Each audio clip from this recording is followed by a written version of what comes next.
There is more apple and less of batter in this really delicious and moist, buttery, no fuss French apple cake. You could add some rum to make this cake more authentic, but just vanilla is great too. Served with whipped cream or some ice cream, this can be a great dessert for Thanksgiving. Do not forget to click on the bell to receive email notifications whenever I upload a new video. This recipe is from Dory Greenspan's book Around the French Table. For most people who bake, baking is all about measures, methods, and a recipe. But not for Dory's friend, for whom baking is about just throwing things together, adding a little bit of this and that. Dory loved this cake her friend baked for her, but she could not get the exact recipe from her. So Dory experimented to recreate this cake, and thanks to her, today we can sit at home and have a slice of this delicious French cake. So you'll now see how amazingly simple this French apple cake is. For this recipe, we need an 8-inch or a 9-inch round springform tin. I'm using a normal tin. A springform tin will make it easier to unmold the cake and make sure that the apples don't stick to the sides of the cake. We will need to very generously grease this tin with some butter.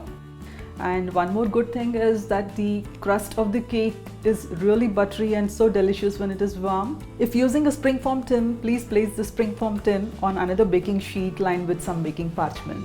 The oven is preheated to 180 degrees centigrade. Now for the ingredients, you could also find the ingredient list in the description below the video.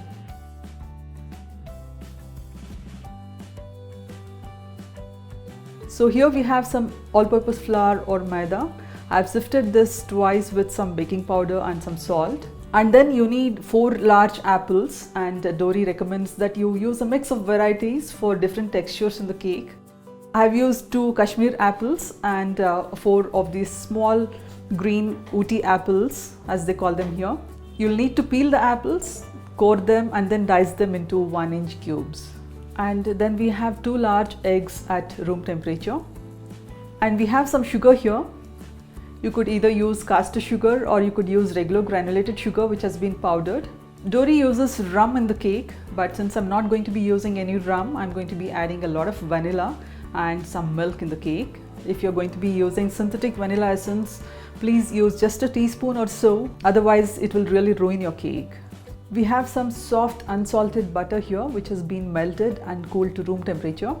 So now let's get started. We'll take the eggs in this large bowl here and we'll whisk this till it becomes foamy.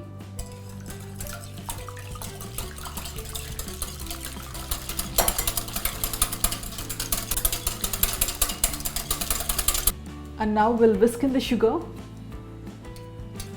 We'll whisk it till it dissolves.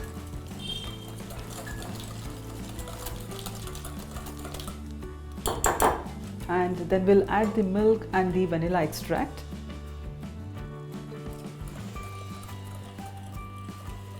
The milk again is at room temperature. I'm going to be adding vanilla extract. Then whisk to combine this. And then we will gently whisk in half of this flour mixture. Be gentle. And then half of this melted butter.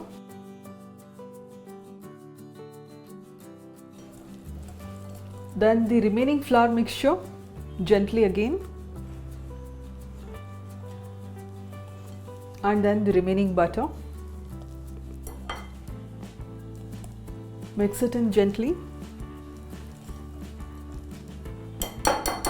And then we'll fold in these apples into this batter. We'll use a spatula for this.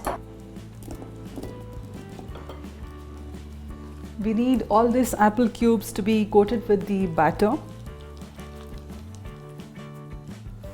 Be gentle again. And now we'll transfer this batter to this cake tin here. This recipe is supposed to be extremely forgiving, so try it with confidence. And then we'll smooth the top using a spatula.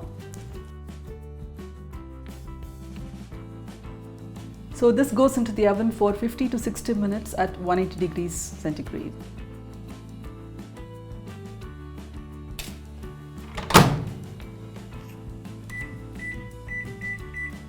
We'll need to bake the cake till a toothpick inserted deep into the center of the cake comes out clean.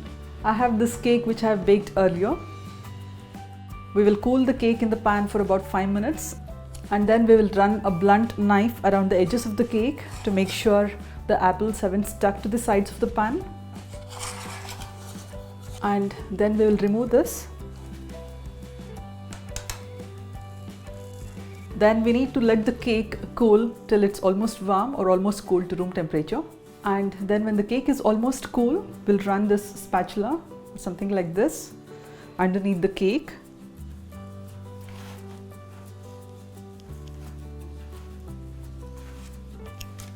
And then we'll take a piece of parchment and then invert it onto the cooling rack, and then again invert it on the serving platter.